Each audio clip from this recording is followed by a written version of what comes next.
thanks to the support as a channel member, Rob Harley. Well, folks, as promised, a new look team, new tactics, not even a Tom Best for the first day of the new season. The media seem to think we've done quite well. Fingers crossed, we start the season quite well. We really want to get promoted this year. Hello and welcome to part 52 of Wembley to Wembley. I'm Kevin. Coming up on today's episode, it is our first two games of the new season. We've got a triple threat against Hampton and Richmond, and then we face Tame United. I think that was how we agreed it was pronounced. You lot did all tell me in the comments, but that was like a week ago. I can't be expected to remember in these circumstances. Pre-season hasn't been glorious, but we were building a team for most of that. The team is now built, and team cohesion is going to take a little while, but club atmosphere is good. Managerial support's very good. Tom Best suspended, but look at that for a bunch of new boys. Players who were actually here last year: Bosworth, Young, Mingy, and Giles. Plus, obviously, Best and Alderson when they get involved as well. So very, very, very new. Going to take a little bit of time, but fingers crossed, we look good. Like I say, the media think we do. Hampton and Richmond, who we play today, another team are expected to do quite well this year. This is not the ideal time to play them away from home. Goodness me. So, the new team. Bosworth in goal. A back four of McDowell, who's already had one fine for going to a nightclub when he was supposed to be at training. Who trains in the middle of the night anyway? Hold on, why are these two on stopper? That seems excessive. Larson and Young at centre-back, Oni at right-back, and then a midfield of Giles, O'Sullivan, Mingy and Brown. Brown's actually a left winger who's having to play on the right-hand side, so we might even make him an inverted winger. No, we're not. Shall we? No, we shan't. We'll leave him as a normal winger. And then Camper, an actual target man, alongside Viala up front. New look attack, new look strike partnership. Let's see if they can replace the goals that have been ripped out of this team by basically getting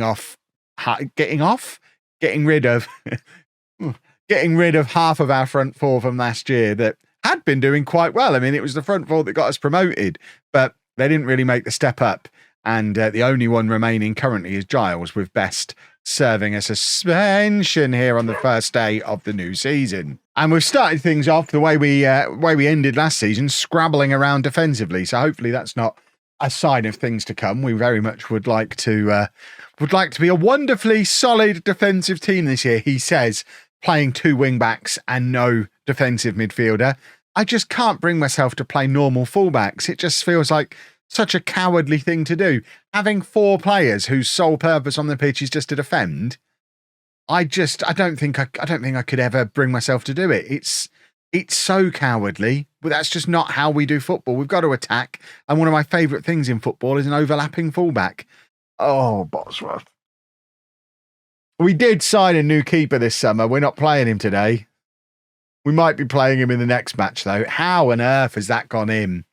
Let's look at that from the other angle. You can't blame any of our defenders here. This is all about the goalkeeper.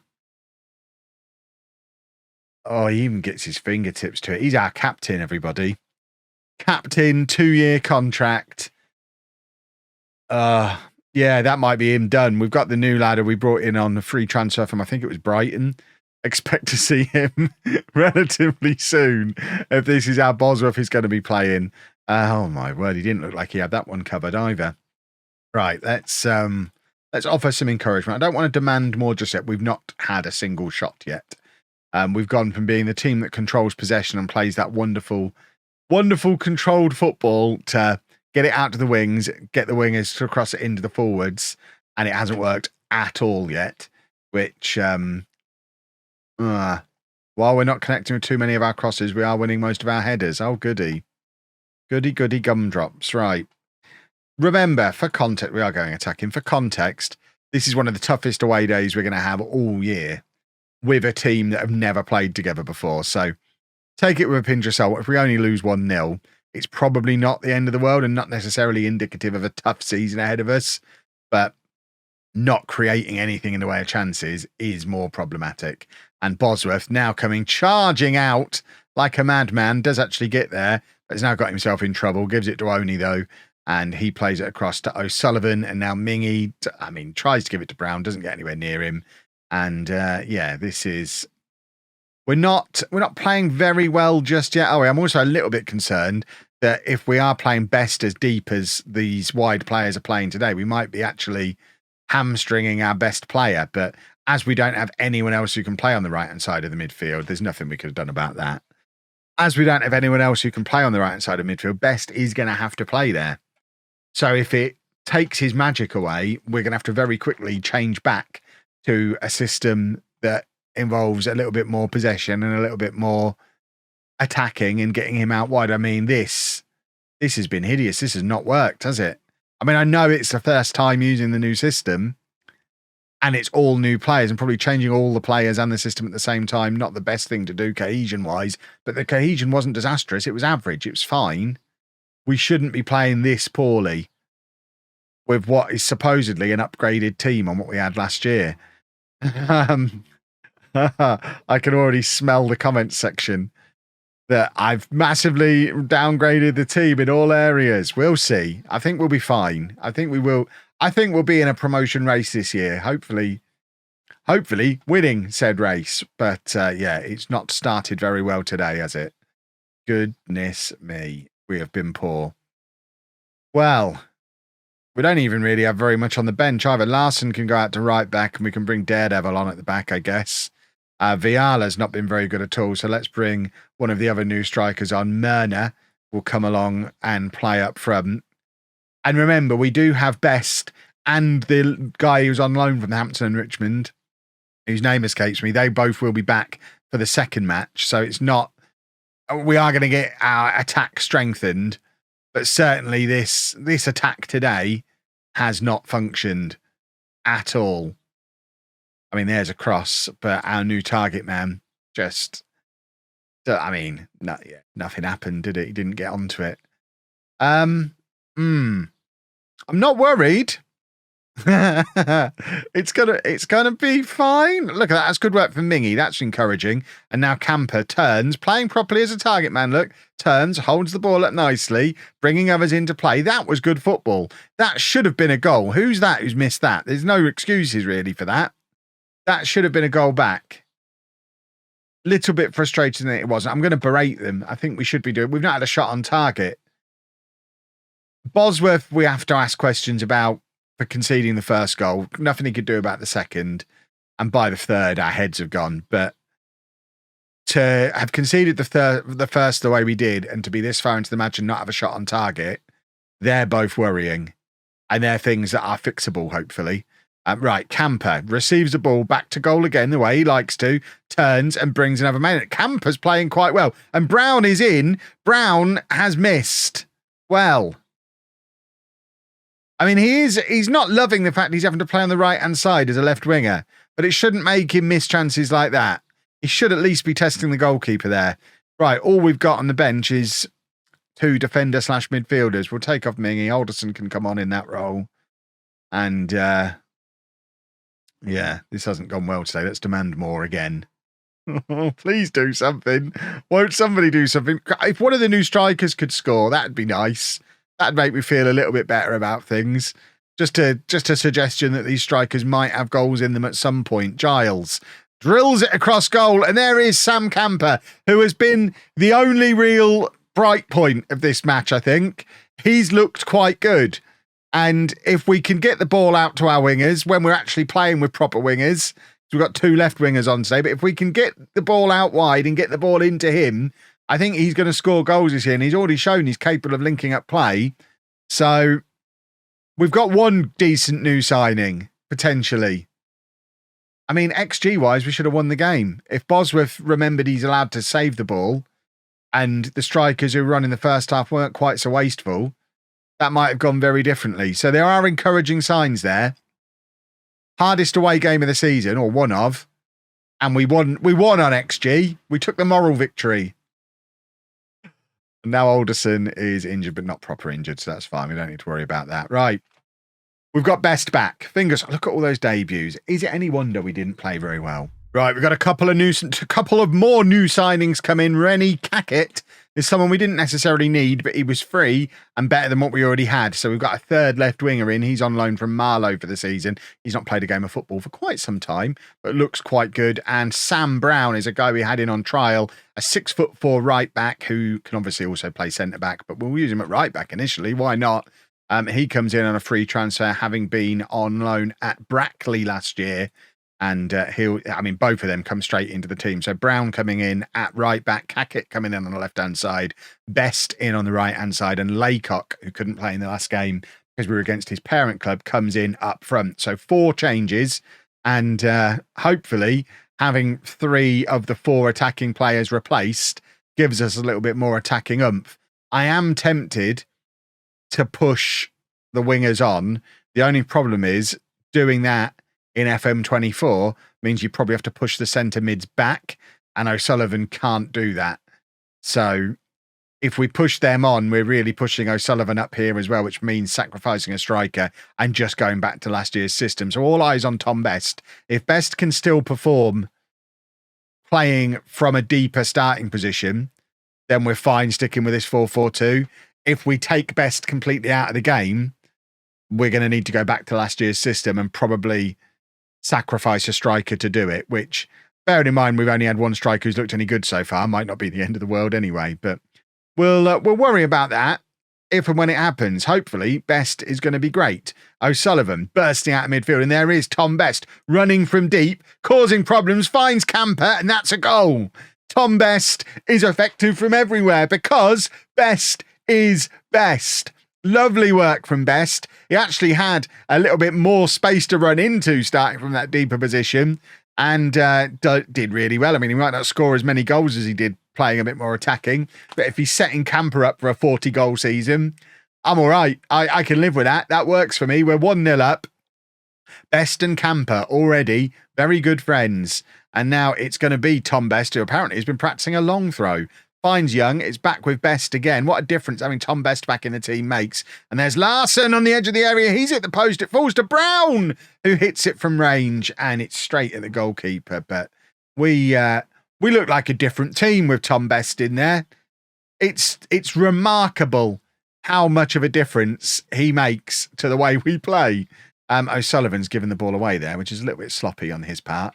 And it has given Tame the opportunity to get in behind our very attacking left back.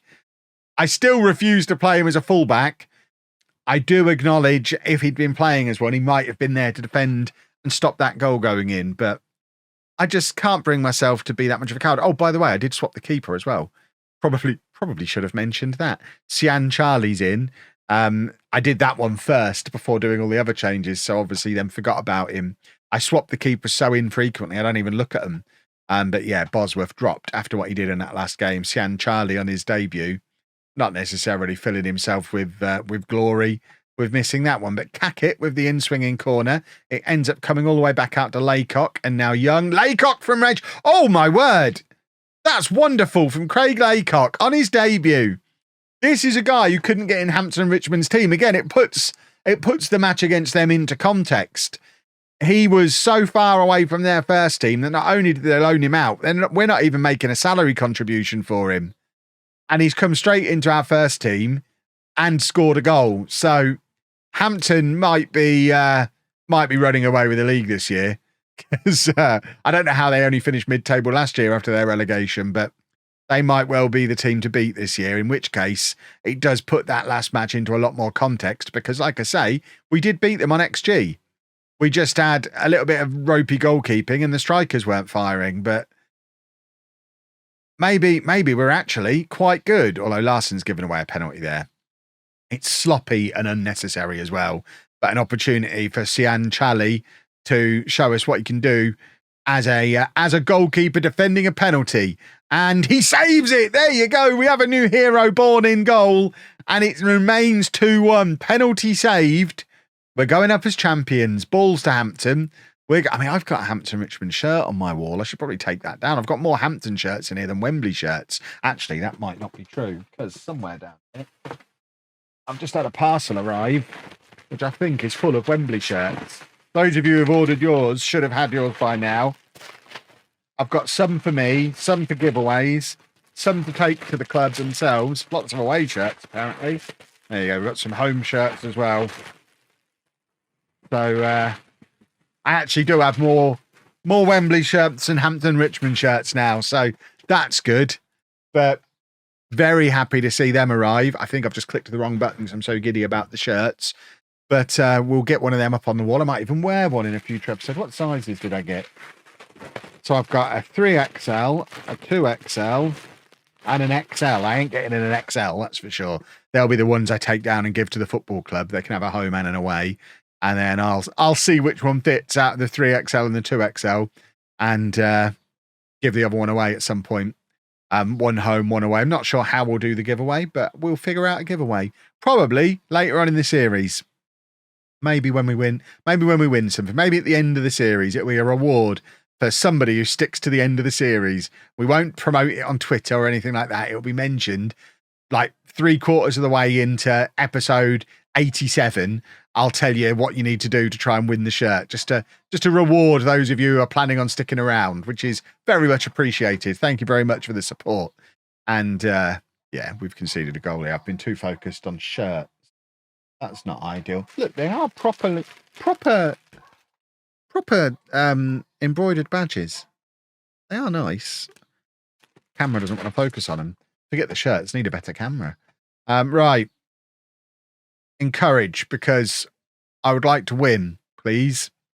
It's been a reversal of what happened in that last game. We're losing on the XG, although a lot of that is because of the penalty, which admittedly we did save. Best trying with the long throw again. It comes back to him and he tries with the cross to the far post. I think that was Hackett, the new boy, who is his best position is as a wide target man. He's a big 6'1" big boy. It's a bit of a contrast from where we were last year with not having any physical presence up front. We've got Camper and Hackett now, who are both big boys. And now Laycock looking for his second, and he's got it. We might have a strike partnership here. Abandon all plans to go back to one striker, because I think we've got a strike partnership and Best is working. We just need to get Hackett up and running. And if we don't, we've got Giles and Brown as well, who are both options on that left-hand side. And this is looking a lot more like it. I don't know how good Tame are, but we're looking pretty good today. And that's important. Right, who have we got on the bench? Let's make some changes. Hackett can come off for Brown. He's not, like I say, he's not played for 2 years. And we'll take off Mingy and we'll bring on Alderson for him as we continue training Alderson to play in central midfield, which is where I want him eventually. 6'4" in central midfield. We've decided to become physically dominant. We've got a 6'4" right back, a 6'4" midfielder, couple of big boys up front and out wide. It's a different world from where we were last year. Edwards can come on and play at left back for us for the final 10 or 15 minutes or so. Of course, he is now a permanent Wembley player and should become homegrown at club if we keep him around for long enough. Not that it matters at this level. I don't think he's ever going to play in the Champions League for us. But, you know, he might come really good and still be with us when we're a Champions League team. He's young enough. But he'll still be a professional footballer as soon as he doesn't retire. He'll still be young enough to be a professional footballer when we're playing in the Champions League. I guarantee that. So maybe he'll come with us. Laycock's got a hat-trick. I mean, he's quite good, isn't he? Can we sign him permanently? How good must Hampton be if that guy, they're willing to just loan out for nothing? I guess the thing I need to be wary of, and I haven't checked, have we promised to play him in a certain role? Because what we don't want to do is risk having him recalled. So what have we promised them? Because I do promise some stupid things. We've promised to play him as a poacher, which is exactly where we're playing him. He can be recalled, though. So I guess if he does too well, they will just recall him. But, I mean, can we have him permanently? He's available for nothing. Can I have him for nothing? Can we have him? No. They want £3,000 from. We don't have £3,000. Who do they think we are? Goodness me. But what a debut from Craig Laycock. We're up to 12th.